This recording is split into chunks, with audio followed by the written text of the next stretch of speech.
우리 옆에 계신 분들과 이렇게 축복의 인사를 나누겠습니다. 내 상처가 별이 됩니다.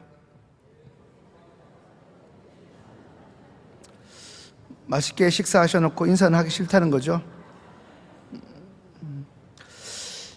성도님들, 몇 년 전 아이폰의 창시자 스티브 잡스가 처음 만들었던 1세대 컴퓨터가 무려 1억이 넘는 가격에 팔렸다는 기사를 본 적이 있습니다. 학교를 중퇴한 그가 혼자 만든 이 컴퓨터를 청소부가 우연히 발견하여 경매 시장에 나오게 된 건데요, 그 아무짝에도 쓸모없어 보이던 그 물건이 애플폰을 만들었던 스티브 잡스의 것이라는 이유로 무려 1억 원에 팔린 것입니다. 만약에 제가 만들었다면 제가 돈 주고 팔아야겠죠. 그만큼 한 사람의 영향력이라는 것은 실로 대단합니다. 이처럼 사소한 물건도 누군가의 손에 있었느냐에 따라 전혀 다른 결과로 나타납니다. 볼품없는 물건이라 하여도 그 가치를 알고 다룰 줄 아는 이의 손에 들려지면 이전과는 좋게 비교할 수 없을 만큼 값비싼 보석이 되기도 합니다. 성도님들, 우리에게 하나님은 얼마나 크신 분입니까? 또한 그분으로 인하여 우리의 삶에는 어떠한 변화가 있어 왔습니까? 고대 근동 따가운 햇살이 내리쬐는 오후에 자신에게 물 한 잔 달라고 말 걸어오는 낯선 유대인 남자에게 이 여인은 당신이 야곱보다 큽니까? 물 달라고 하는 유대인도 그렇고 또 친절하지 않게 생뚱맞게 질문을 던지는 그녀도 보통은 아닌 것 같습니다. 그러자 예수님은 내 남편을 데려오라 하시며 그녀가 말하지도 않은 그녀의 과거를 들추기 시작합니다. 그 순간 이 여자는 이 낯선 유대 남자가 자신과 같은 일반인이 아님을, 그리고 선지자임을 확신하게 되고 예수님 앞에서 자신의 입술을 열어 메시아 곧 그리스도라는 놀라운 단어를 꺼내기 시작합니다. 이제 오늘 본문 25절 함께 읽습니다.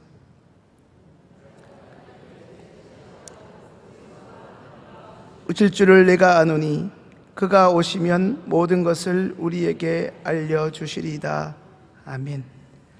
방금 함께 읽은 25절의 말씀에서 그녀의 마음속 깊은 우물 안에서 길어져 나오는 이제껏 살면서 단 한 번도 충족되지 않았던 그녀의 목마름의 근원이 무엇인지를 유추해 볼 수 있게 됩니다.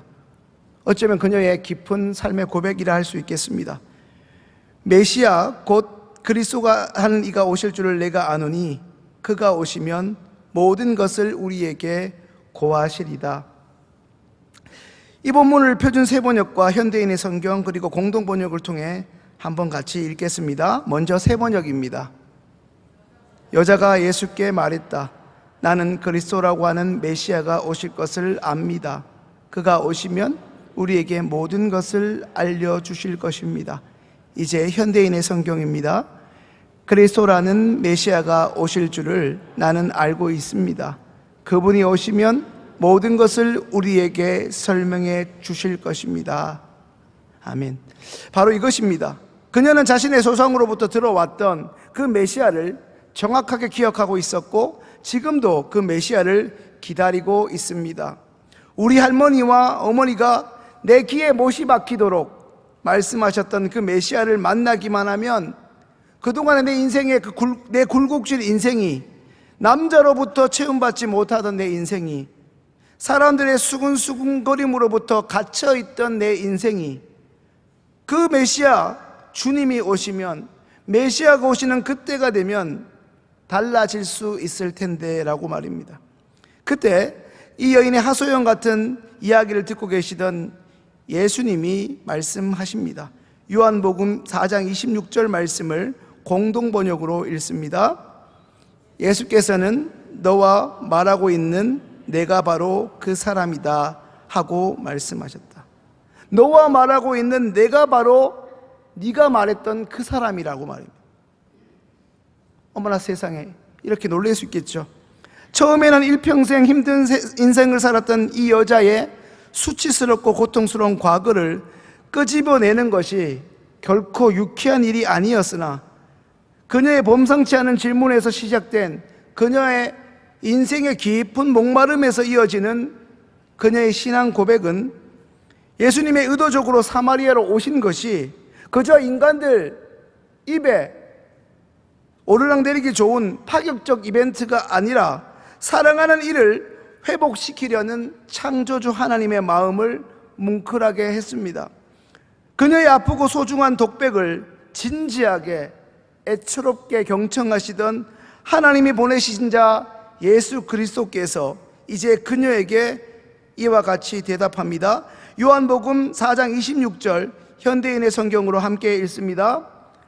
그러자 예수님은 너와 말하고 있는 내가 바로 그 메시아다 라고 말씀하셨다. 내가 방금 말했던 그가, 너가 이제껏 찾고 있었던 그 사람이 너의 인생의 고통스러운 이유, 동시에 너의 인생의 근원적인 해결자인 메시아가 방금 전까지 너의 앞에서 너의 아픔을 듣고 있었던 바로 나란다. 예수님의 이와 같은 충격적인 선포, 신학적으로는 예수 그리스도의 자기 계시라고 하는데요, 여기에 적지 않게 놀란 그녀는 이제 다음과 같이 반응합니다. 오늘 본문 26절 함께 읽습니다.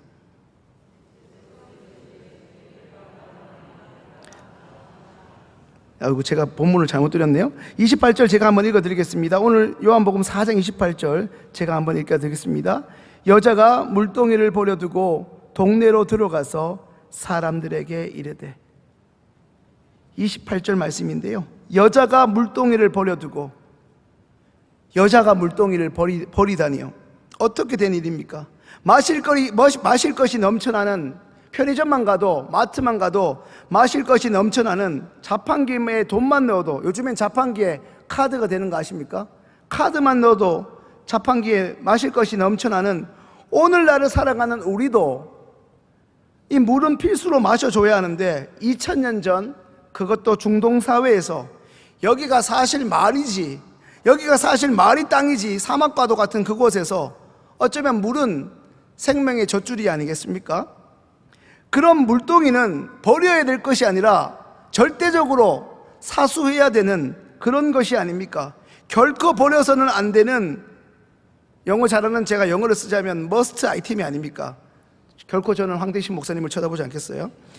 그 소중한 것을 누가 버리라고 한 것도 아닌데 그녀 스스로의 결단으로 과감히 중동에서 정말 너무나 중요한 물동이를 버렸다는 것입니다. 성도님들, 어떻게 자신의 생존 필수품인 이 물동이를 버릴 수 있을까요? 아니, 왜 그랬을까요? 그 이유가 무엇일까요? 그녀가 메시아이신 예수님을 직접 그녀의 두 눈으로 보았고 그분의 음성을 직접 들었기 때문입니다. 오랫동안 마치 집에서 구전 동화처럼 전해 내려오던 할머니가, 엄마가 들려주었던 그 메시아에 대한 이야기를 직접 그 메시아를 생생히 보고 들었기 때문입니다. 성경에서 수많은 사람들의 증언처럼 그녀 또한 이제 메시아를 만났기 때문입니다. 성도님들, 바로 이 부분이 너무나 중요한 대목입니다. 그녀는 예수님을 만난 이 소중한 체험을 우리가 마치 연예인들 실물 영접하는 것처럼 그저 한 번에 황홀하고 행복했던 사진 한 번 찍어두고 평생 나는 다시는 손을 씻지 않을 거야, 이런 추억의 사진으로 보관하지 않았습니다. 오히려 그녀는 예수님과의 이러한 만남을 자신 일생의 일대의 전환점으로 삼았습니다. 성도님들, 어떻게 이 여자가 이렇게까지 할 수 있었고 왜 이런 반응과 행동을 했던 것일까요? 이제 말씀을 한 군데 찾아 읽겠습니다. 베드로전서 4장 2절부터 3절 말씀입니다. 한번 같이 읽겠습니다. 그 후로는 다시 사람의 정욕을 따르지 않고 하나님의 뜻을 따라 육체의 남은 때를 살게 하려 함이라. 너희가 음란과 정욕과 술 취함과 방탕과 무법한 우상 숭배를 하여 이방인의 뜻을 따라 행한 것은 지나간 때로 족하도다. 자, 이 부분을 다시 한번 공동 번역으로 한번 읽겠습니다. 여러분은 과거에 이방인들이 즐겨하던 일을 하면서 살았습니다. 곧 방탕에 빠지고 욕정에 흐르고 술에 취하고 진탕 먹고 마시며 떠들어대고 가증한 우상 숭배를 일삼아 하으니 그만하면 족하지 않습니까? 이제 마지막으로 표준 세번역으로 한번 읽습니다. 여러분은 지난날에 이방 사람들이 하고 싶어하는 일을 하였으니 곧 방탕과 정욕과 술 취함과 환락과 연애와 가증스러운 우상 숭배에 빠져 살아왔습니다. 그것은 지나간 때로 충분합니다. 성도님들, 수가성 여인은 예수님을 모르고 살았던, 예수님을 믿는다고 하면서도 예수님과 상관없이 살아가는 지난날의 자신의 과거의 삶으로 이제 다시는 돌아가고 싶지 않았습니다. 그래서 지금 그녀는 새로운 삶을 살려고 예수님을 직접 보았으니, 예수님의 진리의 음성을 직접 들었으니 이제 이대로 살고자 하는 몸부림을 치고 있습니다. 그 몸부림이 자신의 분신과도 같은 물동이마저 던져버리게 만들었습니다. 성도님들, 우리의 지난 날은 어땠습니까? 주일 오전부터 오후까지의 교회학교 선생님으로, 찬양대원으로 교회 곳곳에서 종교활동 외에도 교회 밖에서의 6일간의 우리의 삶의 모습은 진정 어떠했습니까? 그 속에 예수 그리스도가 있었습니까? 혹여나 오늘 이 자리에서 하나님의 강권적인 은혜로 우리 또한 예수님을 실물로 영접한다면 이전의 내 모습으로 돌아가고 싶지 않다는 새로운 거룩한 발버둥을 우리도 칠 수 있겠습니까? 여자가 물동이를 내버렸습니다. 예수님이 물동이를 버려야만 구원을 받을 수 있다 경고하신 것이 아니었습니다. 성도님들, 삭개오를 잘 아실 것입니다. 삭개오가 우리도 잘 아는 그 놀라운 변화를 경험할 수 있었던 것은 무엇 때문이었습니까? 그저 삭개오야, 이름 한번 불러주고 뽕나무에서 내려오라고 했을 뿐입니다. 그건 뭐 대단한 일 하셨다고. 그런데 그 고집스럽던, 돈밖에 모르던 삭개오가 돈을 내려놓지 않습니까? 돈은 누구보다 많았으나 누구에게도 사랑받지 못하고 사람 취급받지 못했던 그 삭개오에게 그저 따뜻하게 삭개오야, 그 이름 석자 하나 불러줬을 뿐인데 예수님이 말씀하지 않은 자신의 자아와도 같은 그 돈을 기꺼이 주님 앞에 내어드리지 않았습니까? 성도님들, 오늘 하나님 말씀 앞에 물동이를 던져버릴 만큼 하나님 앞에 진심인 분들이 계십니까? 간절한 분이 있으십니까? 아니면 아직도 여전히 오늘도 하나님의 말씀을 그저 찬양대 서야 되니까, 좀 이따가 블레싱을 해야 되니까 어쩔 수 없이 자리 채우는 수준으로 듣고 계시지는 않습니까? 혹여나 성도님들 사이에 삶에서 1도 도움 안 되는 이 신앙생활 이제는 접고 싶다는 생각하시는 분은 없습니까? 그랬습니다. 바로 이 수가성 여인이 그랬습니다. 예수님을 만나기 전에 삭개오도 그랬습니다. 그들도 멀찍이 하나님은 알고 있었지만 막연한 대상이었고 그들의 삶에 실제가 되지 못했습니다. 그러나 그런 그들이 어느새 실제하시고 살아 현존하시는 인격이신 예수님을 만나자 그들 스스로 오랜 세월 동안 그들을 옥죄어왔던 삶의 수치와 가면, 삶의 모든 군더더기를 사람들 앞에서 아랑곳하지 않고 내려놓기 시작합니다. 그렇다면 오늘 우리가 내려놓아야 할 삶의 물동이는 무엇이겠습니까? 이것 아니면 안 된다 여기는 그 한 가지, 우리 삶에 반드시 내려놓아야 하는 물동이는 무엇일까요? 성도님들, 그거 알고 계십니까?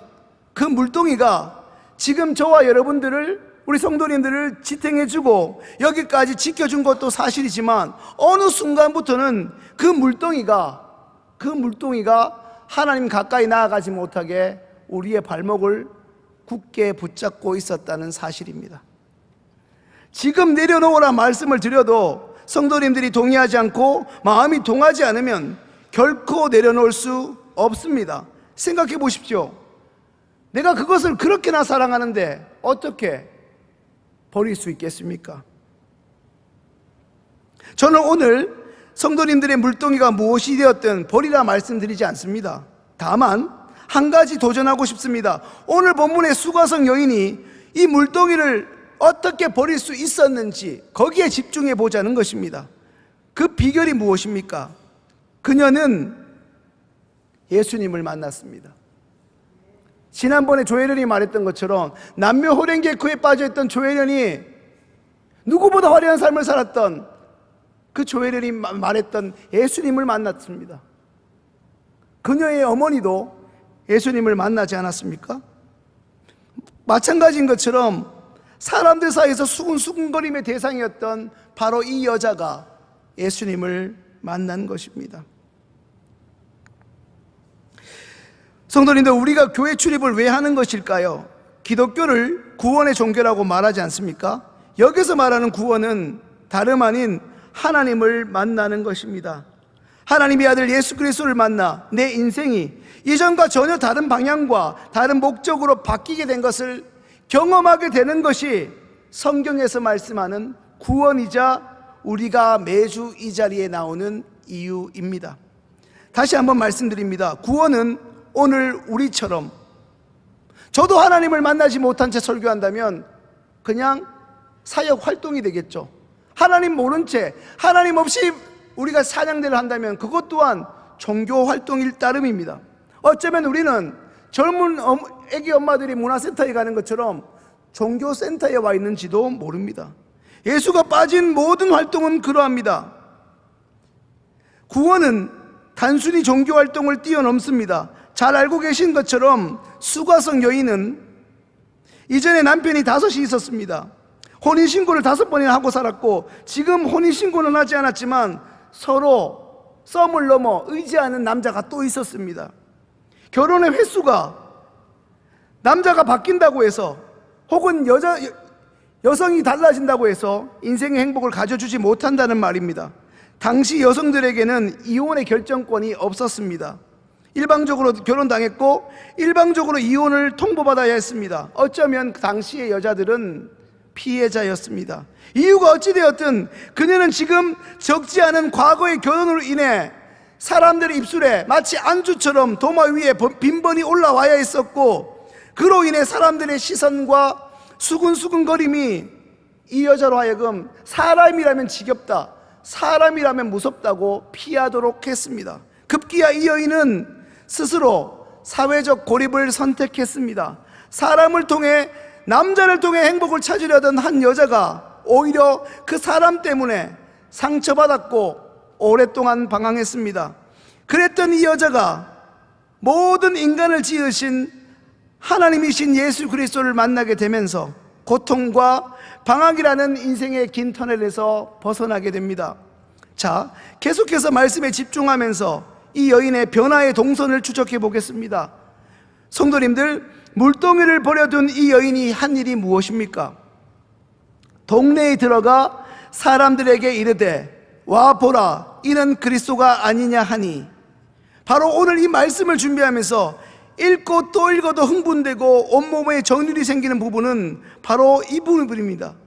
사람 무서워서, 사람이 싫어서 피하던 여인이 자신이 먼저 그 사람들 틈바구니 속으로 찾아 들어갔다는 사실입니다.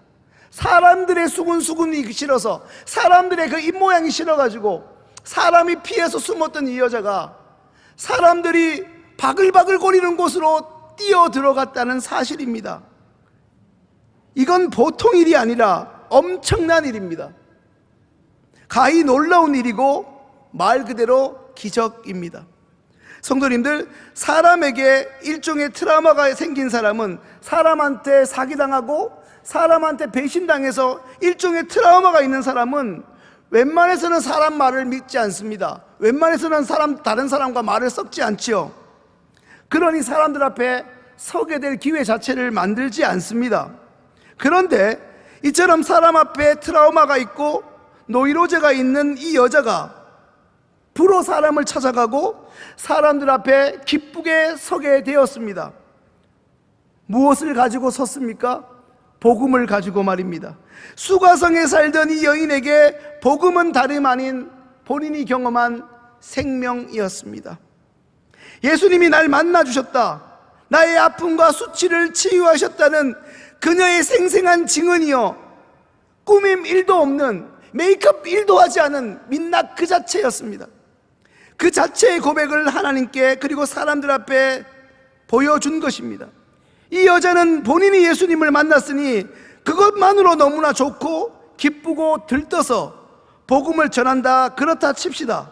그런데 이 여자 못지않게 더 중요한 사실은 이 여인의 지난 과거를 누구보다 잘 알고 있고, 이 여자는 사람 취급도 하지 않는 당시 마을 사람들이 이 여자가 하는 말을 듣지도 믿지도 않을 것이라는 것은 상식적으로 불을 보듯 뻔한 일이 아니겠습니까?